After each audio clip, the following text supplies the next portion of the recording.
একটা বিষয় হলো মসজিদে রাজনৈতিক আলাপ নিষিদ্ধ।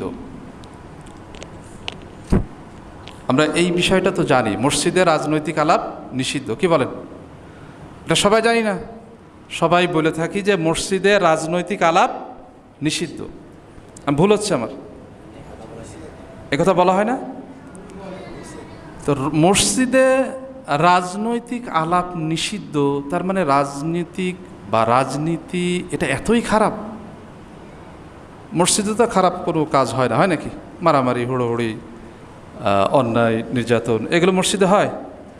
তো মসজিদ একটা পবিত্র জায়গা, এই পবিত্র জায়গায় রাজনীতি এটা এতই খারাপ যে মসজিদে আলোচনা করা যায় না।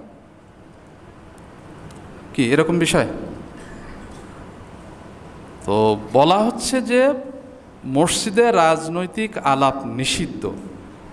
এই কথাটা কি কোরআন হাদিসের কোথাও আছে? আমরা জানতে পেরেছি কোনো আলেম, কোনো বক্তা বলেছেন, কোনো খতিব কোনোদিন বলেছেন যে মসজিদে রাজনৈতিক আলাপ নিষিদ্ধ? আপনারা তো সকলেই আলহামদুলিল্লাহ আমার চোখে যা বাজছে সকলেই জুমার নামাজ পড়েন, কারো মনে হয় বাদ নেই। কোনো খতিব, বাংলাদেশ না বিশ্বের কোনো খতিব কথা বলেছেন যে মসজিদে রাজনৈতিক আলাপ নিষিদ্ধ? বলতে পারবেন? বলতে পারবেন না। হ্যাঁ, এখন বলা হচ্ছে দুনিয়াবি কথা বলা নিষেধ। না, দুনিয়াবি কথা বলাও নিষেধ না। কেন?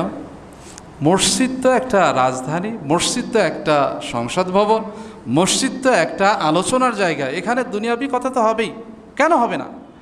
দুনিয়াবি কথা কোনটা আর দিনী কথা কোনটা, এর পার্থক্য আমার জানার দরকার রয়েছে।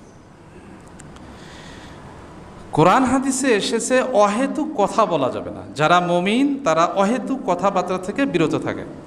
আনিল লাগবি, মানে যার কোনো প্রয়োজন না, অহেতুক কোনো কাজে আসে না।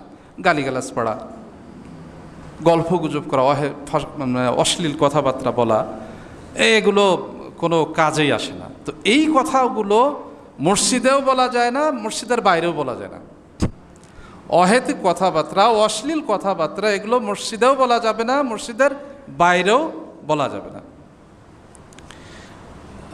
দুনিয়াবি কথা বলা যাবে, তার প্রমাণ হলো আমরা এই কথাটা, এই ওয়াজটা আমরা শুনেছি যে রাসূল সাল্লাল্লাহু আলাইহি সাল্লাম সাহাবীদেরকে নিয়ে ফজরের নামাজ পড়ে ঘুরে বসেছেন। সাহাবীদেরকে জিজ্ঞাসা করেছেন, তুমি কি স্বপ্নে দেখেছো? তুমি কি স্বপ্নে দেখেছো? কেউ কি স্বপ্নে দেখেছো? এসব কথা আপনারা শোনেন নাই? শুনেছেন না? রাসূল সাল্লাল্লাহু আলাইহি সাল্লাম তিনিও বলতেন যে আমি আজকে রাত্রে এই স্বপ্ন দেখেছি। কি স্বপ্ন দেখেছেন? ওই মক্কা থেকে বাইতুল মাকদাসে নিয়ে যাওয়া হয়েছে, অথবা আমি দেখেছি যে আমার সামনে কোনো জিনিস উপস্থিত করা হয়েছে। স্বপ্নের কথা সাহাবীদেরকে ফজরের নামাজ পড়ে বলতেছেন। তো স্বপ্নের কথা বলা এটা দুনিয়াবি কথা না, দিনের কথা নাকি? তো হ্যাঁ, বিষয় হলো যে মানে উপকার নাই, অকল্যাণকর, অহেতুক, অনর্থক কথাবার্তা মসজিদে বলা যাবে না। এই থেকে চলে এসেছে মসজিদে রাজনৈতিক আলাপ নিষিদ্ধ। মসজিদে রাজনৈতিক আলাপ নিষিদ্ধ, তার মানে রাজনীতি খুবই খারাপ জিনিস। কি? রাজনীতি খুবই খারাপ জিনিস।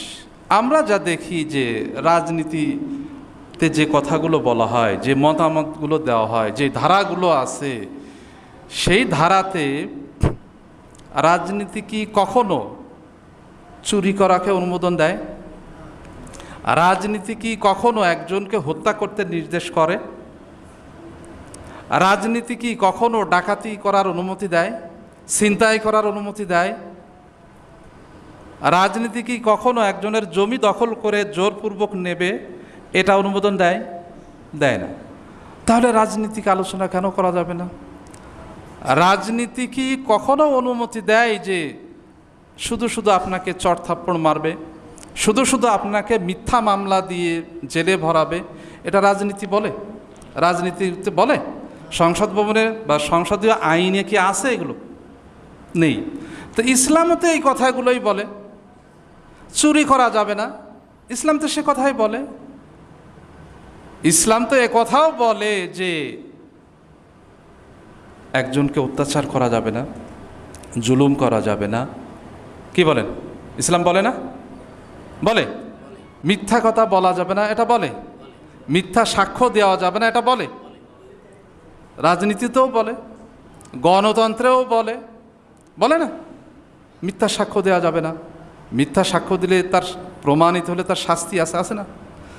কারো সম্পদ নষ্ট করা যাবে না, সরকারি সম্পদ নষ্ট করা যাবে না, এটা বলে না?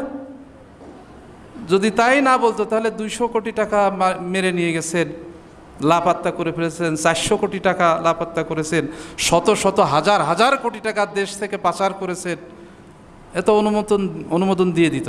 দেশে নাকি সরকার? দেশে কখনো ধরা পড়লে তার শাস্তি আছে তো? আছে না? সে যেই হোক, এটাকে যেহেতু সাপোর্ট করে না রাজনীতি, গণতন্ত্র সাপোর্ট করে না, সেই কথাটাই ইসলাম বলে। চুরি করা যাবে না, ডাকাতি করা যাবে না, তারপরে অহেতুক কাউকে কষ্ট দেওয়া যাবে না, অহেতুক ছিনতাই করা যাবে না, ডাকাতি করা যাবে না, নির্যাতন করা যাবে না, নিপীড়ন করা যাবে না। রাজনীতি তো ধর্ম বা রাজনীতি এবং গণতন্ত্র উভয়টাই তো অমুসলিম যারা আছে বা ভিন্ন ধর্মাবলম্বী যারা আছে, সংখ্যালঘু যারা আছে, এদের নিরাপত্তার কথা বলে না? বলে। ইসলামও তো নিরাপত্তার কথা বলে। ইসলাম শুধু নিরাপত্তা নয়, তাদেরকে তাদের ধর্ম সম্পর্কে, তাদের দেবতা সম্পর্কে গালি দেওয়াটাও নিষেধ করেছে। পবিত্র কোরআনে পরিষ্কার দেওয়া রয়েছে। তো সেই কথাই তো ইসলামই বলে। তাহলে রাজনীতি যে ধারা রয়েছে, রাজনীতির যে নির্দেশনা রয়েছে, সেগুলো আর ইসলামের যে নির্দেশনা প্রায়ই কাছাকাছি, সমান সমান। কিছু ক্ষেত্রে পার্থক্য আছে, সেটা পরে বলবো। তো তাহলে কেন রাজনীতির কথা মসজিদে বলা যাবে না? রাজনৈতিক আলোচনা মসজিদে কেন করা যাবে না? এরকম কোনো কারণ আপনারা বলতে পারবেন? আমার তো জানা, আমি বুঝতেছি না যে রাজনৈতিক কথা বলা যাবে না মসজিদে, এই কথাটা আমি বুঝতে পারছি না। আপনারা কি বলতে পারবেন যে রাজনৈতিক কথা বলা যাবে না? রাজনৈতিক কথাটা কি?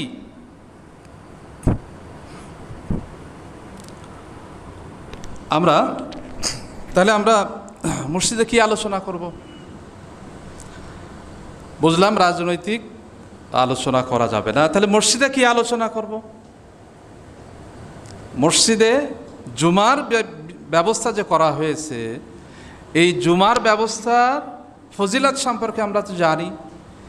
সকাল সকালে গোসল করা, তারপরে পরিষ্কার পরিচ্ছন্ন কাপড় পরিধান করা, তারপরে যদি কেউ এরকম সকাল সকালে পরিষ্কার পরিচ্ছন্ন হয়ে খুশবু মেখে পায়ে হেঁটে মসজিদে আসে, প্রতিটা পদক্ষেপে আল্লাহ রাব্বুল আলামিন গুনাহ মাফ করে দেন।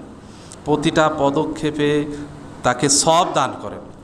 সে যদি মসজিদে এসে কাউকে কষ্ট না দিয়ে জায়গা পায়, যেখানে সেখানে বসে যায়, খুতবা শ্রবণ করে, আল্লাহ রাব্বুল আলামিন তার পিছনের গুনাহ মাফ করে দেন। যদি কেউ কিছু শিখার জন্য সকাল সকালে মসজিদে চলে আসে, কিসের জন্য? শিখার জন্য অথবা শিখানোর জন্য, তার মানে এটা জুমার খুতবার কথা বলা হয়েছে, ইঙ্গিত দেওয়া হয়েছে। যদি কেউ সকাল সকালে আসে কিছু শিখার জন্য, শিখানোর জন্য, এই ব্যক্তিকে রাসূল সাল্লাল্লাহু আলাইহি সাল্লাম বলেছেন যে সে ব্যক্তি পরিপূর্ণ একটা হজের সওয়াব পাবে। যদি কোনো ব্যক্তি সকাল সকালে আসে, এসে একটি আয়াত যদি কেউ শেখে, একটি নির্দেশনা যদি কেউ শেখে কোরআনের, সেই নির্দেশনা শিখলে 100 রাকাত নফল নামাজের সওয়াব সে পাবে। যদি কোরআনের একটি অধ্যায় শেখে, তাহলে সে 1000 রাকাত সালাত, নফল সালাত আদায় করলে যে সওয়াব, সেই সওয়াব সে পাবে। এখানে এসে খুতবা যখন দেওয়া হবে, খুতবার সময় এক মুসল্লি আর এক মুসল্লিকে চুপ করো, কথা বলো না, এই কথা বলা নিষেধ। জোহরের নামাজ 4 রাকাত ফরজ, সেখানে আমরা 2 রাকাত পড়ি, খুতবা দেওয়াটা ফরজ। তাহলে এত কিছু আয়োজন, তো ইমাম সাহেব এসে কি করবেন? কোরআনের কয়েকটা আয়াত তেলাওয়াত করবেন, নামাজ পড়ায় দেবেন। এজন্যে কি এত আয়োজন? ইমাম সাহেব আর কিছু বলবেন না, শুধু নামাজের কথা বলবেন আর শুধু মিষ্টি খাওয়ার কথা বলবেন, নাকি ইসলামে আরো কিছু আছে? ইসলামে আরো কিছু নেই?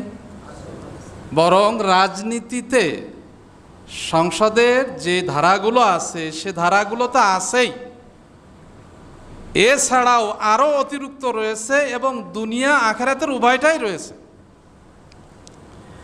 পার্থক্য কিছু আছে, তা হলো রাজনীতি, গণতন্ত্র এটা মানব রচিত। গণতন্ত্র, রাজনীতি এটা কি রচিত? মানব রচিত, মানুষই তৈরি করেছে, নাকি বলেন? আল্লাহ তো এটা তৈরি করেন নাই, করেছেন নাকি? তাহলে এর ভিতরে কি রয়েছে? এটা স্থায়িত্ব না, স্থায়ী না। আর এর ভিতরে কিছু ত্রুটি রয়েছে, অনেকগুলো ত্রুটি রয়েছে। যেমন উদাহরণ দিতে পারি, গণতন্ত্র কখনোই মাদককে নিষিদ্ধ করবে না, কখনোই মাদককে নিষিদ্ধ করবে না। গণতন্ত্র নাইট ক্লাবকে নিষিদ্ধ করবে না। গণতন্ত্র হারাম সুদকে কখনোই নিষেধ করবে না। গণতন্ত্র এরকম আরো অনেক কিছু রয়েছে যেগুলো নিষেধ করে না, কিন্তু কোরআন নিষেধ করে। সুদ কোনোভাবেই জায়েজ হবে না, হারাম কোনোভাবেই আপনি হালাল করতে পারবেন না, হালাল কোনোভাবেই আপনি হারাম করতে পারবেন না। এটা শুধু মক্কার ওই রাসূল সাল্লাল্লাহু আলাইহি ওয়াসাল্লাম, সাহাবাদের, তাবেঈদের উনাদের জন্যই ছিল এমনটা না। এখনও যদি